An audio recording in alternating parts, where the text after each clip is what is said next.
So hello guys, this video will going to be a complete video lecture on Agrobacterium tumefaciens mediated gene transfer. So the subscribers and all the other peoples here who are aspiring in any kind of competitive exam where recombinant DNA technology in your syllabus, or other learners who want to learn about Agrobacterium tumefaciens mediated gene transfer.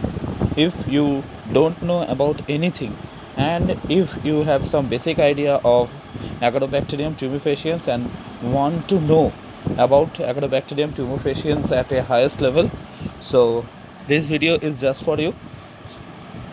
I am here going to talk about Agrobacterium tumefaciens mediated gene transfer from the very basic to high level.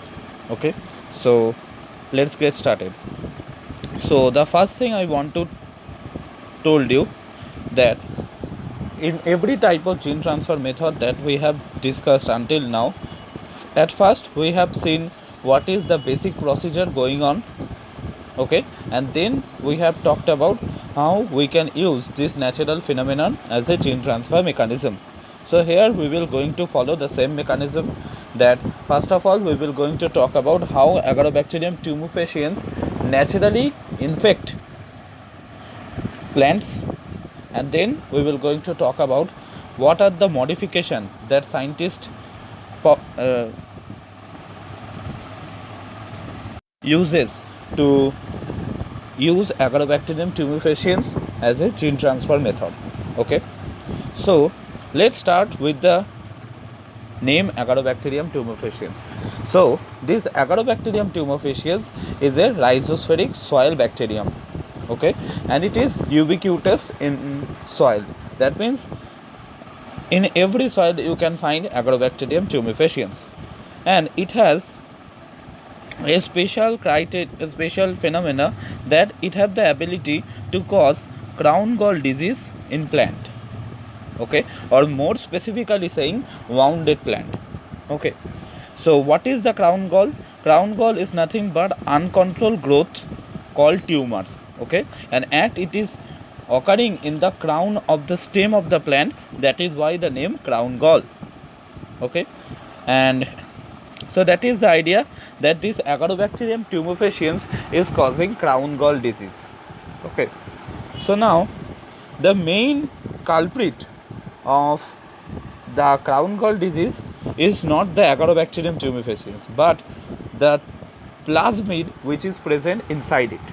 Okay, so this plasmid is a circular 200 kb plasmid named TI plasmid. Okay, so what is the full form of the term TI? TI means tumor inducing plasmid. Okay, so as it induces tumor in plant, that is why the name tumor inducing plasmid. So this is the structure of the TI plasmid. So here is the origin of replication, then virulence region, then there is a left border which is a 25 kb repeats. Okay, so sorry, it will be 25 base pair repeats, not 25 kb. It quite awkward, right? That is why it will be 25 base pair. So it is a 25 base pair repeat, and it is also a 25 base pair repeat. As it is in the left side, that is why it is named left border, and as it is in the right side, that is why it is named right border. Okay, so in between that left border and right border, there are three important genes present. One is auxin producing gene, another one is cytokinin producing gene, another one is opine producing gene. And interestingly, along with opine producing gene, there is a region for opine catabolism. Okay, although it is not between the left border and right border. So that is the overall structure of TI plasmid. Okay, and the region of TI plasmid from the left border to the right border is known as tDNA. tDNA means transfer DNA. Okay, so this part of the TI plasmid will be transferred into the plant cell. Okay, that is why the name transfer DNA. Okay, so up to that part is what I have written here. So I think you have understand it that we have talked about Agrobacterium tumefaciens. This Agrobacterium tumefaciens is a rhizospheric soil organism, right? And this Agrobacterium tumefaciens has a special capability of causing crown gall disease. What is the meaning of crown gall? Gall comes from uncontrolled growth or tumor, right? And crown is due to because it is causing the disease in the crown or base of the stem. That is why the name crown gall. Okay, and not the Agrobacterium, but inside the Agrobacterium there is a TI plasmid present, and which is responsible for that blunder in plant. Okay, and we have also analyzed the structure of TI plasmid. It have left border and right border. In between left border and right border there are auxin, opine and cytokinin producing genes. There is a virulence region, origin of replication and opine catabolism gene outside the tDNA region. Okay, and the entire length of TI plasmid is 200 kb. Now, and I have also told you that this tDNA will be transferred from the from the Agrobacterium to the plant cell nucleus. Okay, and then it will be integrated with the plant genome. So now if it is clear, then let's move to the next photo. So from that part we will going to start discussion on how the natural process is going on. So the first thing, why I have told you that wounded plant can be at high risk of getting the infection from Agrobacterium tumefaciens. The reason is Agrobacterium tumefaciens will try to establish a communication with the plant cell at the wound plant. Suppose there is a wound present in the plant. Okay, so what is going on? From that wounded portion of the plant there will be a phenolic compound which is secreted. Okay, this phenolic compound is named as acetosyrinzone. This is the structure of the acetosyrinzone. Okay, so now what will occur?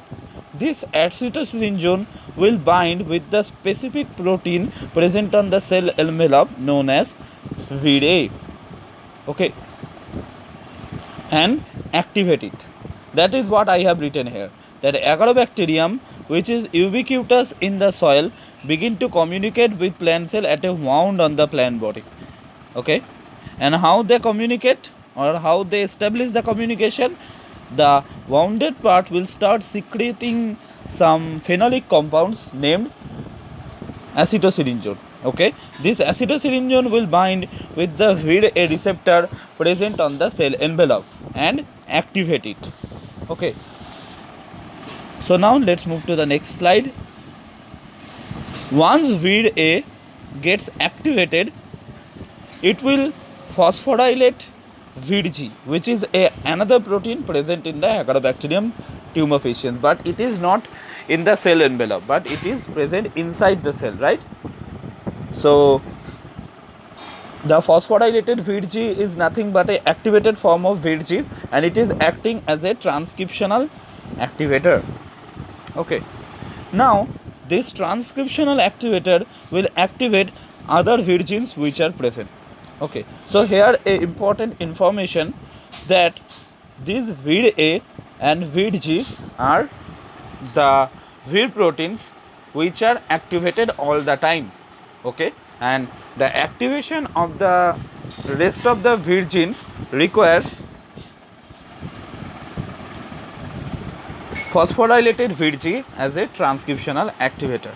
Okay, so here we will not going to talk about all the VIR proteins because they are not necessary. We will going to talk about two specific endonucleases known as VID1 and VID2. They will going to play a very important role. So this is all about the step 2. What is going on in step 2? Once the phenolic compound activates VDA, VDA will in turn phosphorylate VDG. Okay, and this VDG phosphorylated version of the VDG will activate the VIR genes by acting as a transcriptional activator. Okay, now VD1 and VD2, which are endonucleases in nature, will going to do their job in step 3. I hope step 2 is clear. Okay, so let's recapitulate. In step 1 we have seen that this phenolic compound will activate VIR, and in step 2 we have seen that this VIR A will phosphorylate VIR G. Okay, and this phosphorylated VIR G will going to act as a transcriptional activator and activate all the other VIR G gene present. Okay, so now let's move to the next one. After that, this VIR D1 and VIR D2 will cleave at the 25 base pair repeats, okay, that are the left border and right border we have discussed. Okay, and by this cleaving they will isolate a single stranded tDNA portion. Okay, and one VIR D2 protein will also be attached at the one end of the tDNA.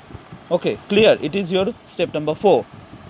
Okay, so what is going on in the step number 4? In the step number 4, sorry, it will be step 3, right? Step 3. So VIR D1 and VIR D2 will bind with both the 25 base pair repeats, right? And they will cleave. By this cleaving, they will isolate a single stranded tDNA for you. And at this tDNA, at one part, there is a VIR D2 protein attached. Okay, now what will occur? This VIR D2 protein will be transferred to the plant cell nucleus via a process called, or via a process which resembles bacterial conjugation. Okay, and along with that VIR D2, it will also guide the tDNA portion inside the plant cell nucleus. Okay, and why we are talking this process similar to bacterial conjugation? Because you know what, if you have studied about the mechanism of conjugation, I think then you know about the pilot proteins. These pilot proteins will guide the F plasmids from one bacterium to another bacterium, right? So here the same thing is going on, and here VIR D2 play the role. Okay, that is why they are telling that it is a conjugation like procedure. So we have discussed that VIR D1 and VIR D2 will cleave the 25 base pair repeats, both the 25 base pair repeats, that is the right border and left border, and isolate a single stranded tDNA part for you, with which a VIR D2 protein was also attached at the one end. Okay, now this VIR D2 protein will guide the tDNA inside the plant cell nucleus. Okay, and in the nucleus they will be integrated with the plant cells chromosome. As you can see, they have integrated. Okay, and inside the plant cell they will now start to producing the genes which are present inside the or in the tDNA. They will start to express those genes. So we have now, if you move to the yes, so if you move to this picture again, then you can see that there are auxin producing gene present in the tDNA, cytokinin producing gene present in the tDNA, and a unusual amino acid producing tDNA present, gene present in the tDNA, right?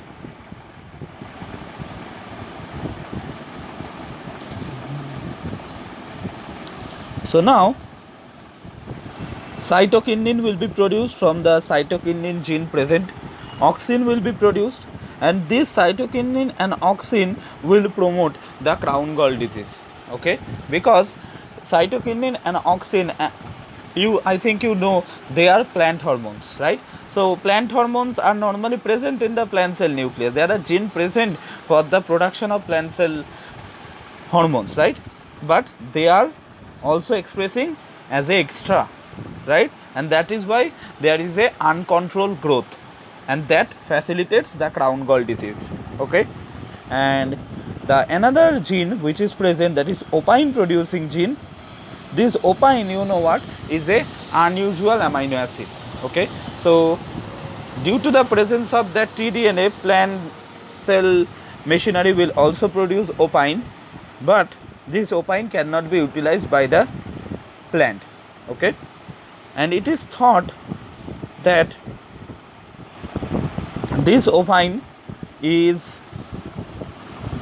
a parcel for the Agrobacterium from the plant, okay, as a return of transferring the tDNA into the plant cell nucleus.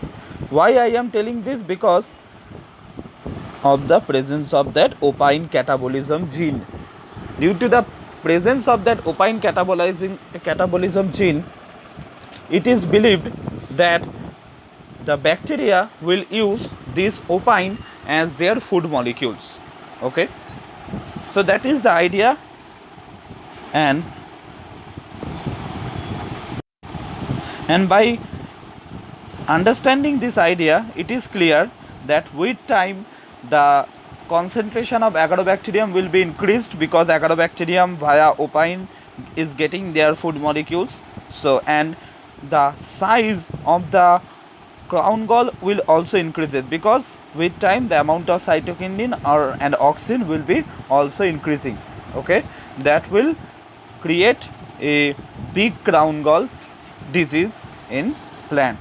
Okay, so that is the normal crown gall disease growing in plants. So if I repeat the entire process, so the first step is the activation of the Viridae by the phenolic compound secreted by the wounded part of the plant. The name of this phenolic compound is, yes, acetylsyringone. This acetylsyringone will activate Viridae gene for you. Okay, now this activated Viridae will in turn phosphorylates VIRG.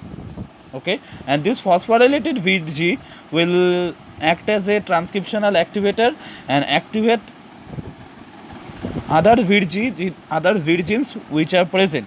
Okay, among them VIRD1 and VIRD2 are the most important. Okay, now this VIRD1 and VIRD2 will bind with the 25 base pair repeats present. Okay, and isolate a single stranded tDNA for you. Okay, now this single stranded tDNA, and another thing you should not forget, that this tDNA will contain a VIRD2 protein present at its one end. Okay, this VIRD2 will guide the tDNA from the plant cell into the from the Agrobacterium into the plant cell nucleus. Okay, and in the plant cell nucleus they will be integrated with the plant's chromosome.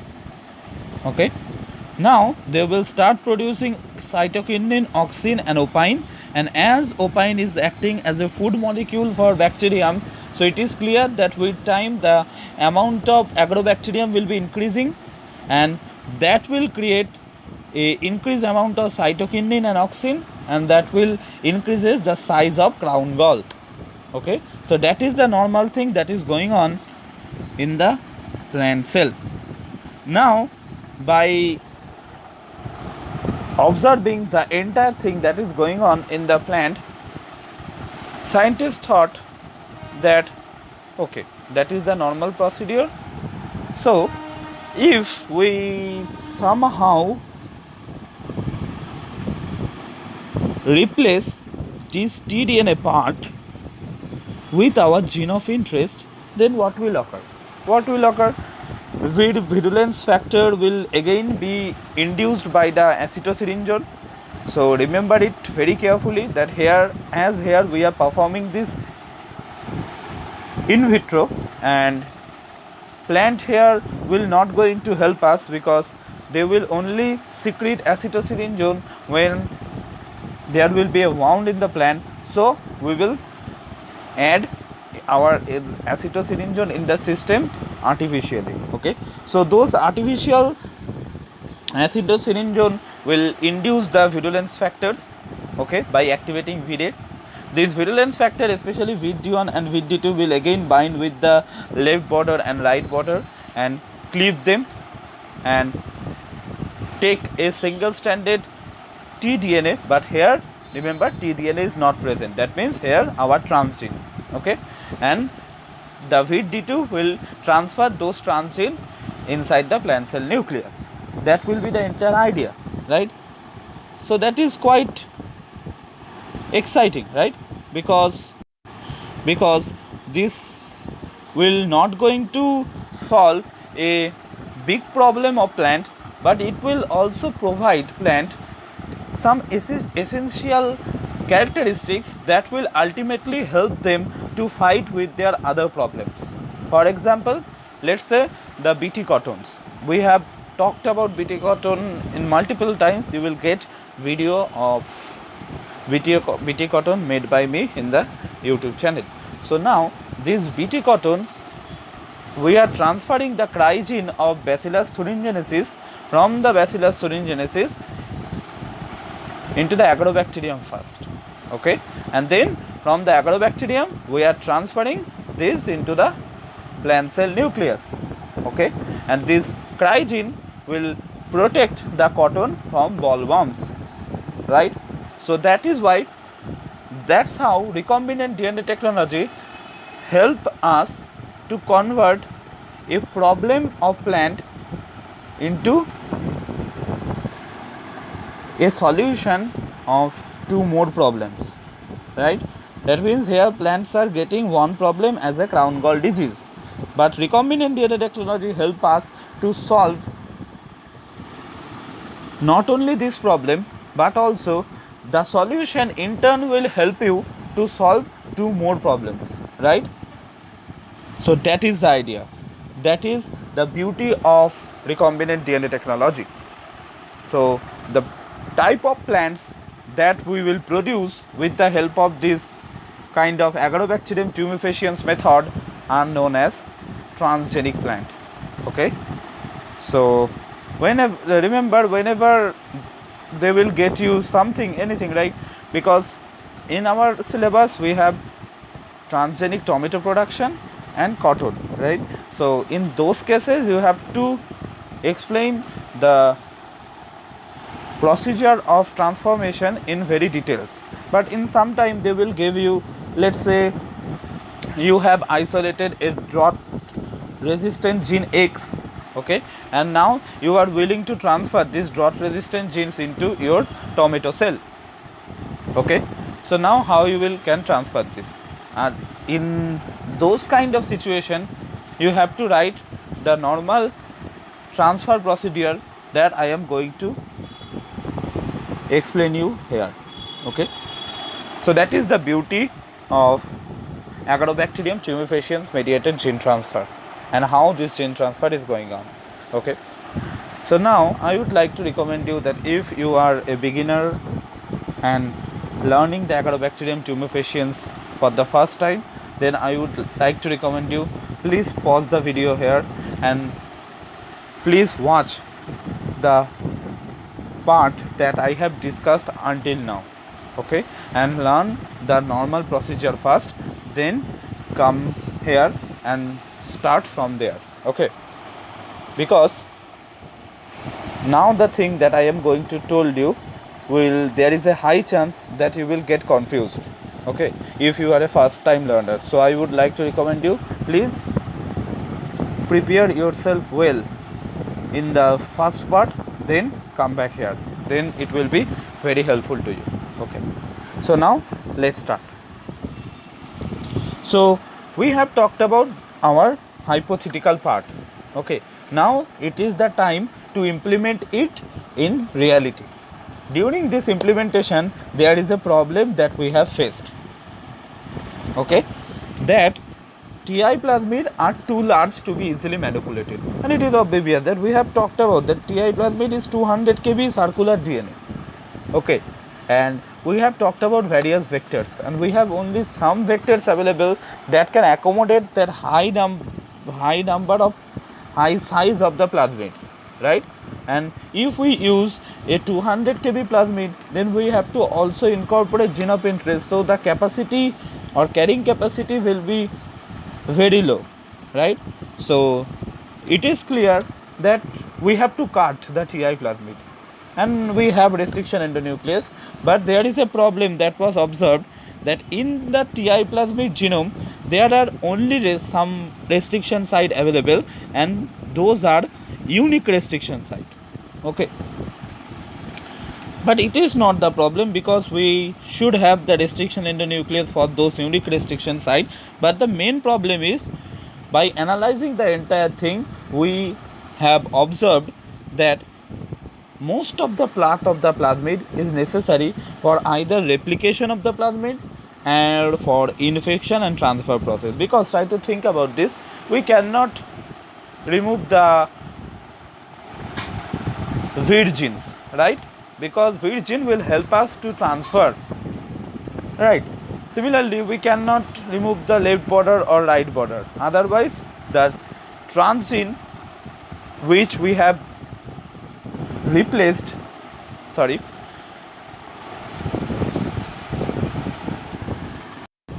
otherwise the transgene which we are going to use in the place of tDNA cannot be transferred, right?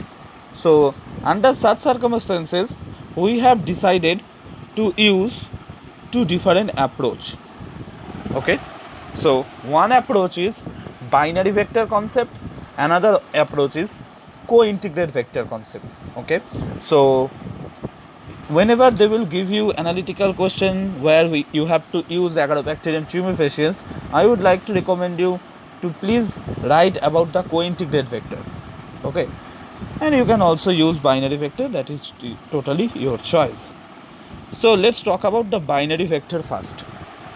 Remember, it is TI plasmid vector itself, but here we are using our intellectuals to accommodate the entire thing that is necessary for the replication of the plasmid and for the infection, and we will also try to insert our gene of interest, okay, without causing any problem in the host. That is our entire motive.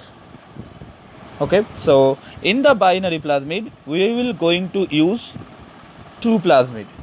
Okay, one plasmid will be known as helper plasmid, and this helper plasmid have weird genes. Okay, another plasmid will be known as disarmed TI plasmid. Now the question, very important, often asked in university exam, that what do you mean by disarmed TI plasmid? So remember it, disarmed TI plasmid means the TI plasmid who lacks your opine, auxin and cytokinin producing genes. Okay, so it is a type of TI plasmid that do not contain the oncogene. Okay, so here the auxin and cytokinin mainly. Okay, auxin and cytokinin mainly. So this auxin and cytokinin are involved in the tumor production, right? So in the disarmed TI plasmid, those auxin and cytokinin will be absent. That is the definition of the disarmed TI plasmid. Okay, that it is a type of TI plasmid that do not contains any kind of oncogenes. Okay, and it also clears that those disarmed TI plasmid do not have the ability to cause crown gall. Okay, clear. And remember, this disarmed TI plasmid is also known as micro TI plasmid. Okay, so what are the constituents of disarmed TI plasmid? This disarmed TI plasmid have a left border and right border, that is obvious, and then there will be gene of interest present and a neomycin resistant gene present. Okay, and along with that, outside the tDNA part, although here tDNA is not present, or the part in between left border and right border, there are kanamycin resistant gene present. Okay, so kanamycin gene is present outside, and in between left border and right border we are having gene of interest and neomycin resistant gene, and in the helper plasmid we are having virulence gene.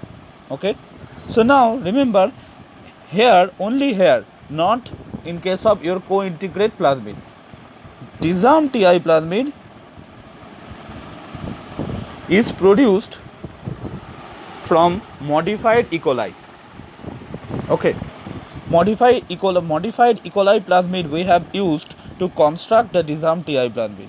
So naturally those disarmed TI plasmid will be maintained and cultured in E. coli cell. Okay, so remember it very carefully that in binary vector your disarmed TI plasmid is produced with the help of modified E. coli plasmid, and in case of the helper plasmid, those helper plasmid are present inside the Agrobacterium. Clear? Now what is the step 1? The step 1 is the transfer of that disarmed TI plasmid from the E. coli to Agrobacterium tumefaciens. We have transfer process for that type of transformation. The most suitable one here will be obviously the electroporation. Okay, so now after that it is necessary to select on the transformed Agrobacterium from the non-transformed Agrobacterium, because it is obvious, right, that the transformation of disarmed TI plasmid from the E. coli to Agrobacterium cannot be 100% efficient, right? So it is necessary for us to select only those Agrobacterium who have both helper plasmid and Agrobacterium, both helper plasmid and disarmed TI plasmid. Okay, clear? So remember how we can do this. Remember here we have two antibiotic resistant gene, one is kanamycin resistance and another one is neomycin resistance. So the resistant gene which is present outside the left border to right bordered part will be used for the selection of transformed Agrobacterium. Remember it very carefully. Okay, and this guy will be used when we will going to select the plant who have acquired our gene of interest. Okay, clear? That means the vector, suppose in competitive exams for testing your understanding, they will change the orientation. Okay, and they will even don't told you that it is not disarmed TI plasmid or anything, they will told you, but they will simply give you the plasmid and they will also told you that there is a transformation process going on. So now you have to told them that what kind of antibiotic you should choose. So your answer will be the antibiotic which is present outside the left border and right border. Okay, so how we can choose them? Simple normal selection procedure, that we will culture them in a media containing, so here again a very big blunder, that here the kanamycin antibiotic will be present, not kanamycin resistance. Okay, kanamycin resistance means the gene due to the presence of which the colonies are formed. Okay, that means the colonies contain cell who have kanamycin resistant gene. Okay, and we will use kanamycin antibiotic along with the LB agar media for the culturing. Okay, so after clearing up to that part, the step 3 will be the single cell preparation. Okay, suppose we are willing to transform this plant. Okay, so we will choose a particular part of the plant or a particular explant. Now from that we will prepare a single cell suspension. Okay, now we will take a beaker, and in the beaker there will be your single cell preparation of plant, and there will be also what, your agrobacteriums containing both the plasmid. Now another thing you should add, that is acetosyrinjol. Okay, this acetosyrinjol will induce the VID gene of the helper plasmid, and this VID gene will produce VID-D1 and VID-D2. This VID-D1 and VID-D2 will bind with the left border and right border and isolate a single stranded DNA for you, and then VID-D2 will guide those single stranded DNA inside the plant cell. nucleus. Okay, now here the idea is that transfer process will not 100% efficient. Okay, so here again we have to isolate only, or we have to select only those plant cells who have acquired the single stranded DNA, okay, containing our gene of interest. So how we can select them? We can select them by growing them in a media containing, again this is a very big problem of me. I hope you guys should not do this. That is, you have to write the neomycin antibiotic here along with the media, okay, and neomycin resistant gene is present inside the DNA. That is why they are getting the chance to survive. Okay, so anyway, so after that incubation you will get the result where you will only get those plant cells who have the neomycin resistant gene. Okay, and according to the theory, as this neomycin resistant gene and along with the gene of interest was in between the left border and right border, so it is clear that those plant cells who have neomycin resistant gene also should have our gene of interest. Okay, so now you will use those plant cell to construct the callus. That can be done by cell divisions, and then from that callus you can construct your transformed plants. So that is the idea of your binary vector. Okay, so how easy it is.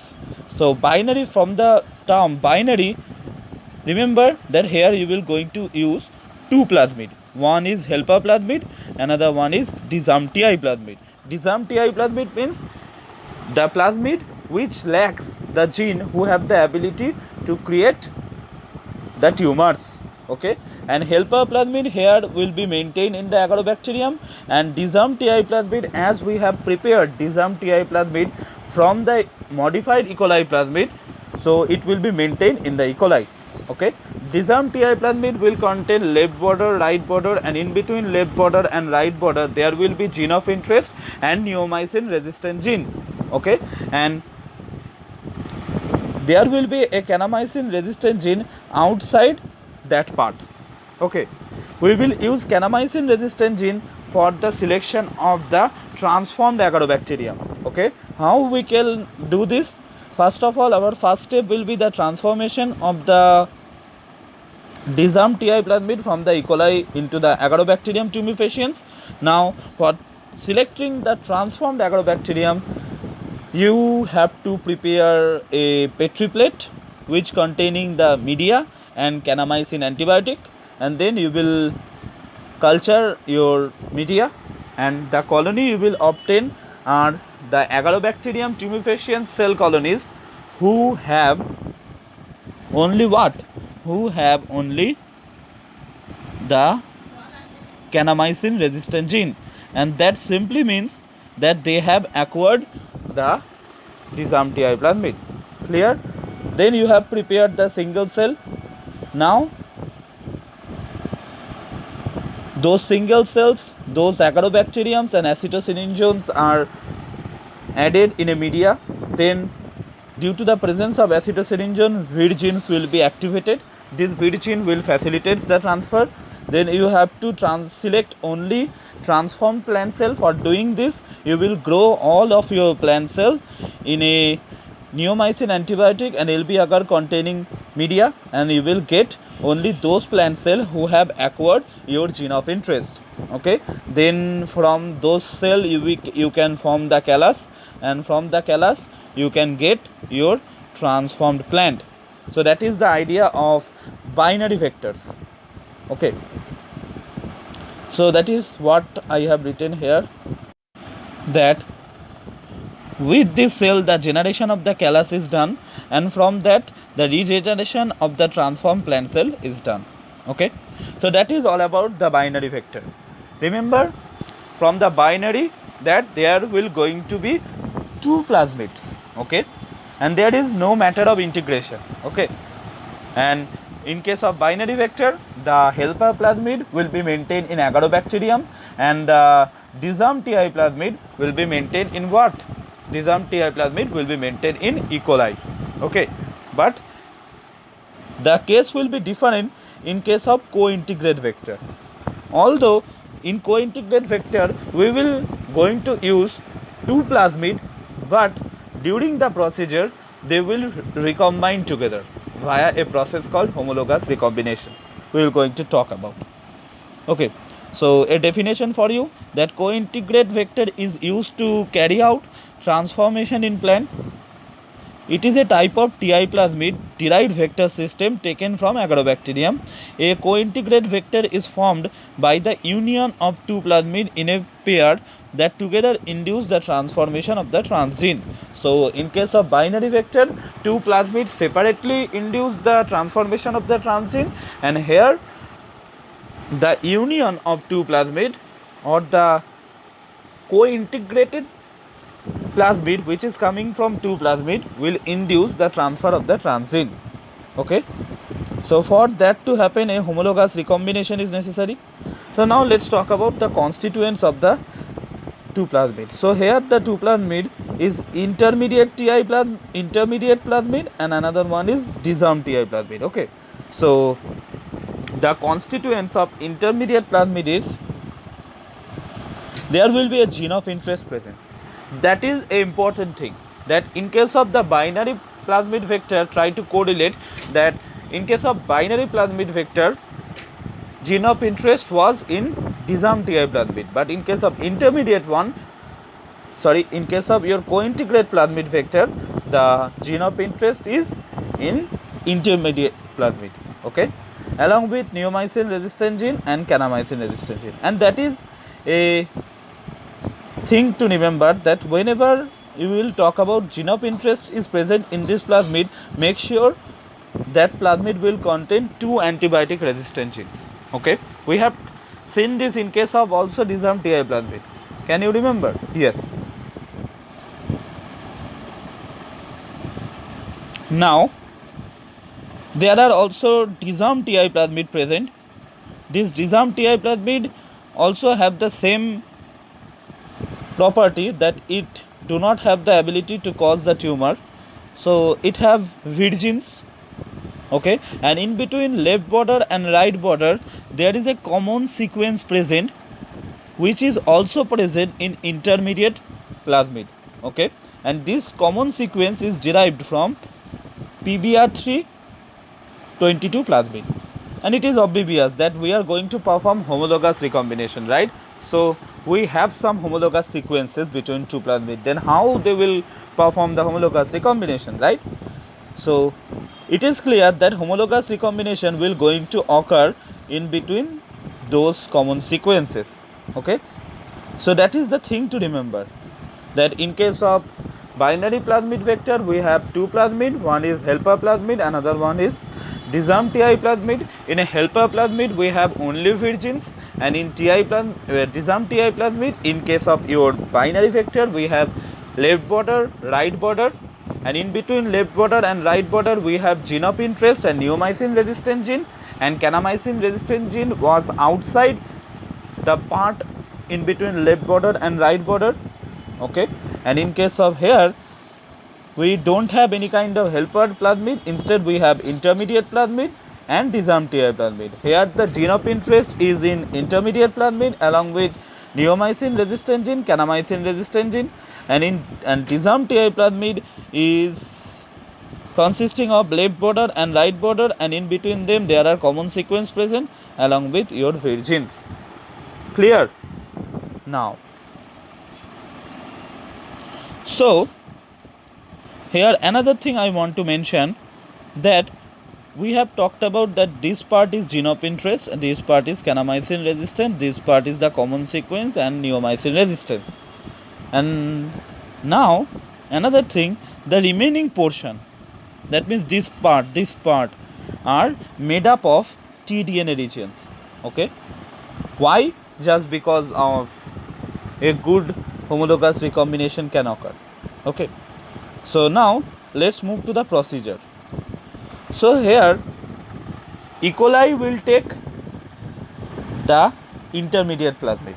Okay, that means as we have prepared intermediate plasmid with the help of modified E. coli plasmid, so intermediate plasmid will be maintained and cultured in E. coli.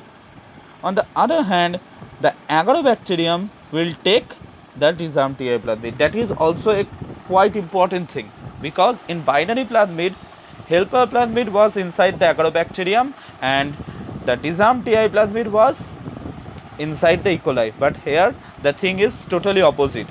Here the Agrobacterium contains disarmed TI plasmid and E. coli have intermediate plasmid. Okay, so the first step is nothing but the transformation of the intermediate plasmid from the E. coli to the Agrobacterium. Okay, so as here is a transformation process, it is obvious that the transformation process will not be 100% efficient. So we have to select our Agrobacterium who have both the plasmid. Okay, so for selection purpose, we will again prepare a Petri plate containing media. Now you tell me, I have told you in when I have explained you about binary vector, what type of antibiotic you should use. Please pause the video and try to think about it and then again restart it. So here the thing that we will going to use will be the kanamycin resistant gene again, because neomycin resistant gene is in close proximity with gene of interest. So we will use neomycin resistant gene for the selection of plant and kanamycin resistant gene for the selection of the Agrobacterium. Okay. Yes, so I have written here the right term. That is what I am willing to told you, that kanamycin antibiotic will be okay along with LB agar. So the colonies which will form here are the colonies of the transform cell. That means the colonies of the Agrobacterium who have both the intermediate plasmid and disarmed TI plasmid. Okay, so we have also isolated them and we have also selected them, right? So now the second thing will be the recombination. Okay, so how this recombination will occur? So first thing is, a nick will be made in the PBR322 common sequence, which is present in both your intermediate plasmid and disarmed TI plasmid. That is what I have written here, that a nick is made in both the plasmid at the PBR322 common sequences, and they are brought in proximity. So they are brought in close proximity. Okay, then what will occur? Then invasion of the disarmed TI plasmid, or you can say invasion of the intermediate plasmid to the disarmed TI plasmid, or invasion of the disarmed TI plasmid to the intermediate plasmid is occurring at the PBR322 common sequences. Both things are same, meaning is same. Okay, so that is the normal recombination procedure. So here the intermediate plasmid will invade the disarmed TI plasmid. Okay, so the entire configuration of the plasmid after that invasion will be, we will start with this way and we will end up like that. Okay, so what it will look like? So how it will look like?